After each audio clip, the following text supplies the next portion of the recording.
All right, welcome to our explainer on natural law.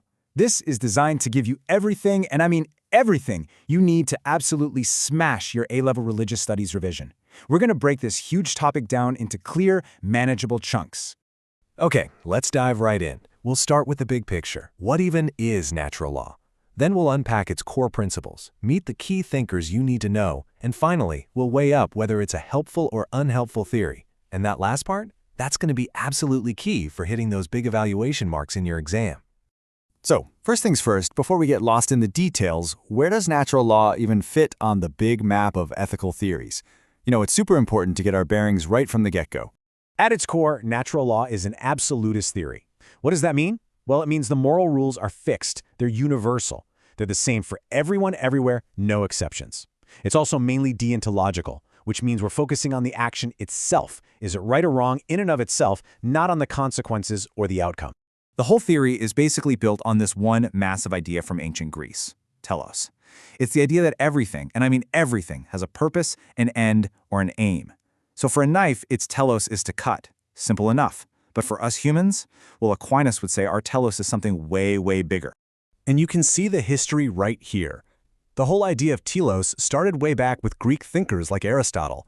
But then, fast forward over 1,000 years, and a guy named Thomas Aquinas picks up this Greek philosophy and kind of blends it with Christian theology to create the natural law system we're studying today.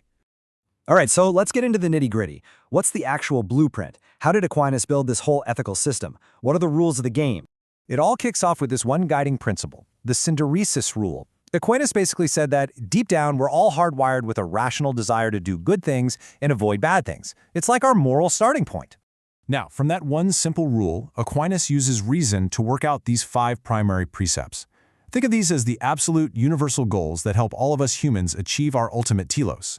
They are preserving life, ordering society, worshiping God, educating children, and reproduction. And you can totally see how these pop up in modern debates, right? That first one, preservation of life, that's your go-to for any essay on euthanasia or abortion from a natural law perspective.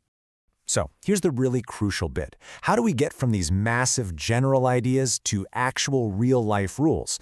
Well, we use our reason to derive more specific rules, and we call these secondary precepts. So, for example, from that primary precept to preserve life, we reason our way to the secondary precept that killing a fellow human is wrong. Makes sense, right?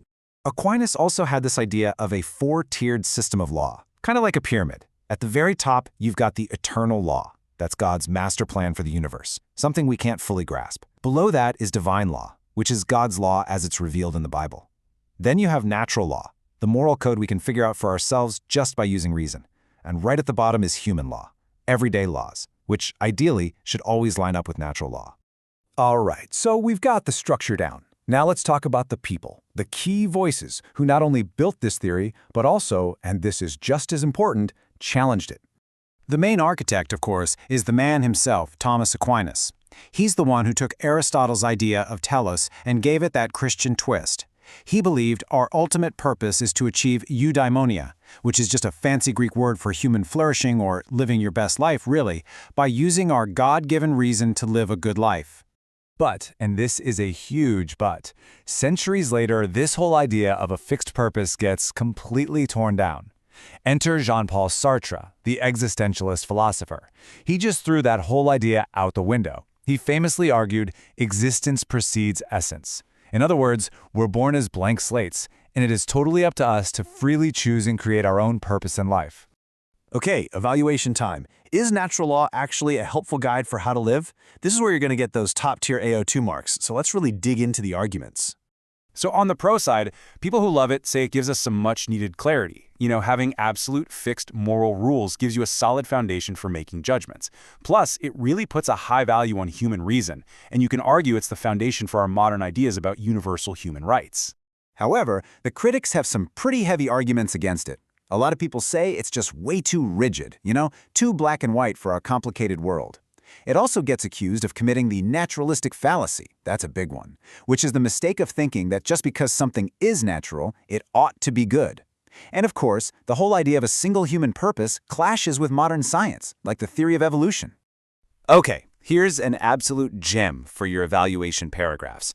Aquinas had an answer for why good people do bad things. He argued that nobody deliberately chooses evil. Instead, we just make a mistake in our reasoning. We chase after an apparent good, something that seems good at the time, instead of a real good, which is something that actually helps us achieve our telos. Now, to tackle that whole "it's too rigid" problem, natural law has a clever little tool up its sleeve: the doctrine of double effect. This basically says it's okay to do a good action even if it has a bad side effect, but only if your intention was purely for the good outcome. It adds a bit of flexibility for those really tricky moral situations, like a doctor giving a terminally ill patient pain relief that might also shorten their life. So it all boils down to this, and this is the big question for your essays. Is Aquinas' natural law a timeless, rational blueprint for morality that underpins human rights? Or is it just an outdated relic of the past, built on shaky assumptions about God and purpose, that's just too inflexible for the modern world? That's the question you've got to wrestle with.